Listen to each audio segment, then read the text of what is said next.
right, so this is day one of our new staff face-to-face induction, and we are so excited to welcome 14 new staff members from across North America. And over the next 2 days, we're going to be really digging into our Learning to Learn framework, learning all about all of our awesome digital tools and all things teaching and learning. We're super excited. Let's go.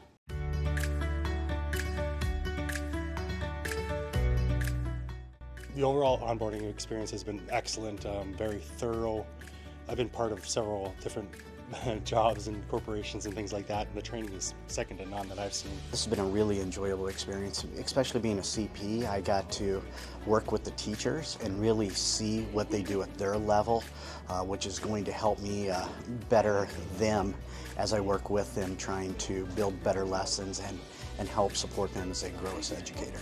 I have learned so much in the last 2 days. The amount of support and resources available to me will definitely make me a better teacher, and I know my students will benefit from all that I learned in the last 48 hours, but definitely know that over the next few months I will be a better teacher for this 2-day experience. This has been an amazing induction workshop.